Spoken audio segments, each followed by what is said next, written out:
ഇതിപ്പോൾ ഹേമ കമ്മീഷൻ പറയുന്നു 30% ടെക്നീഷ്യൻസ് സ്ത്രീകളായിരിക്കണം. ആര് തീരുമാനിക്കും? എൻ്റെ ടെക്നീഷ്യനെ ഞാനല്ലേ തീരുമാനിക്കുന്നത്. I am the producer of the film, I am the director of the film. ഞാനാണ് ആൾക്കാരെ തീരുമാനിക്കുന്നത്. Casting couch, how can you prevent that? അത് മോശപ്പെട്ട ഒരു കാര്യമാണ്. പക്ഷേ സിനിമാ രംഗത്ത് അതുണ്ടെങ്കിൽ നിങ്ങൾക്ക് നിയമം വഴി ഒരു ചുക്കും ചെയ്യാൻ പറ്റില്ല. ആ പെൺകുട്ടിക്ക് എനിക്ക് ഈ സിനിമ വേണ്ട എന്ന് പറഞ്ഞ് ഇറങ്ങിപ്പോകാം എന്നുള്ളതല്ലാതെ കാസ്റ്റിംഗ് കൗച്ച് എന്നുള്ള ഏർപ്പാട് ഇല്ലാതാക്കാൻ ഈ പെൺകുട്ടി വിചാരിച്ചാൽ സാധ്യമല്ല. നിയമം വഴിക്കും അത് സാധ്യമല്ല.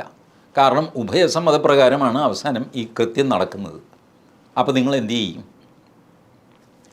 You cannot. ഈ കലാരംഗത്ത് സർക്കാരിന് നിയമം കൊണ്ട് ഒരു ചുക്കും നടക്കാൻ പോകുന്നില്ല. ഇതൊക്കെ വേണ്ടാത്ത ഈ മലയാളിയുടെ ഓരോ പരിപാടിയാണ്. ആകെ ഇതിൽ ചെയ്യാം.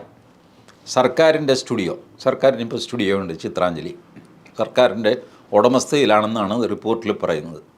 സർക്കാരിൻ്റെ സിനിമാ തിയേറ്ററും ഉണ്ട്. അതിനും പേരെന്തോ ചിത്രാഞ്ജലിയോ ചിത്രയോ അങ്ങനെ ഇങ്ങനെയൊക്കെയാണ്. തിരുവനന്തപുരത്ത് ചേർത്തലയിലൊക്കെ ഉണ്ട്. അപ്പോൾ സർക്കാർ ഒരു സിനിമ പിടിക്കുക, ഒരു ഡെപ്യൂട്ടി സെക്രട്ടറിയെ പ്രൊഡ്യൂസറാക്കി വയ്ക്കുക. ആ ഡെപ്യൂട്ടി സെക്രട്ടറി ഒരു സിനിമ പ്രൊഡ്യൂസ് ചെയ്യും. അവിടുത്തെ സെക്ഷൻ ഓഫീസറായിരിക്കും അതിൻ്റെ ഡയറക്ടർ. ഇങ്ങനെയൊക്കെ വെച്ചിട്ട് കുറേ നടീനടന്മാരെയൊക്കെ എടുത്തിട്ട് അതിൽ ഈ സംവരണ തത്വം ഒക്കെ പാലിച്ചിട്ട് സുപ്രീം കോടതി വിധിയൊക്കെ നോക്കി അതനുസരിച്ചിട്ട് ഈഴവരിത്ര, നായരിത്ര, ലത്തീൻ കത്തോലിക്ക ഇത്ര എന്നൊക്കെ പറഞ്ഞിട്ട് കോമ്പിനേഷനിലൊക്കെ എടുത്തിട്ട് ഒരു സിനിമ പിടിക്കുക. കുറച്ച് കാശ് അതിന് വേണ്ടി മാറ്റി വയ്ക്കുക. ഒരു 10 കോടി രൂപ ഈ സിനിമ പിടിച്ച് കളയാനായിട്ട് സർക്കാർ തന്നെ സിനിമ പിടിക്കുക. സർക്കാരിൻ്റെ കോമ്പിനേഷൻ അനുസരിച്ച് editor schedule caste, schedule tribe വേണം. അസിസ്റ്റൻ്റ് എഡിറ്റർ മുസ്ലിം ആയിരിക്കണം. മുസ്ലിങ്ങൾക്ക് 10% സംവരണം, അത് പോരാ, അത് 12% ആക്കണം. ഇങ്ങനെയൊക്കെ ചെയ്ത് സിനിമ പിടിക്കാം നിങ്ങൾക്ക്. എന്നിട്ട് അത് നിങ്ങളുടെ തിയേറ്ററിൽ കാണിക്കാം.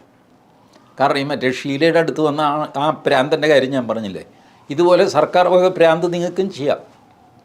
ഇത് ചെയ്യണം എന്നൊക്കെയുള്ള രീതിയിലാണ് ഈ റെക്കമെൻഡേഷൻ കിടക്കുന്നത്. ഞാൻ നോക്കിക്കഴിഞ്ഞപ്പോൾ മാക്സിമം അവർ പറയുന്നത് ഇതിന് ഒരു ചട്ടം ഉണ്ടാക്കിയിട്ട് അതനുസരിച്ച് സ്ത്രീകളുടെ സിനിമ, സ്ത്രീകളുടെ ഇത്ര പ്രാതിനിധ്യം ഇങ്ങനെയൊക്കെ ചെയ്യണം എന്ന് പറയുന്നു. അങ്ങനെ ചെയ്യാൻ ആര് തയ്യാറാവും? സർക്കാർ മാത്രമേ തയ്യാറാവുള്ളൂ. എൻ്റെ പോക്കറ്റിലെ കാശ് കൊണ്ട് സർക്കാരിൻ്റെ നിയമം വെച്ച് സിനിമ പിടിക്കാൻ ഞാൻ തയ്യാറാവുമോ? എനിക്ക് മമ്മൂട്ടി വേണം, മോഹൻലാൽ വേണം, പറ്റുമെങ്കിൽ 2 പേരും വേണം. അങ്ങനെയാണ് ഞാൻ പോക്കറ്റിൽ കീശയിൽ കാശുമായിട്ട് ഒരു തിരക്കഥ തല്ലിക്കൂട്ടി റെഡിയാക്കി ഇതിൽ മോഹൻലാലാണോ മമ്മൂട്ടിയാണോ മികച്ച താരമെന്ന് തീരുമാനിക്കാൻ പറ്റാത്ത രീതിയിലുള്ള ആ ഒരു പെർഫോമൻസ് അതിൽ വരത്തക്ക രീതിയിൽ ചെയ്യും. അതിനാണ് കാശ് മുടക്കുന്ന ആൾക്കാർ. അല്ലാതെ സംവരണം നടപ്പാക്കാനും സ്ത്രീ പ്രാതിനിധ്യം കൂട്ടാനും ഒക്കെ ആയിട്ട് ആരെങ്കിലും കാശ് മുടക്കുമോ? അത് മുടക്കാൻ സർക്കാരിനെ പറ്റുള്ളൂ. വേണമെങ്കിൽ സർക്കാർ മുടക്കിയിട്ട് ചെയ്തു. ഇതല്ലാതെ ഇതിന് വേറെ പരിഹാരമില്ല.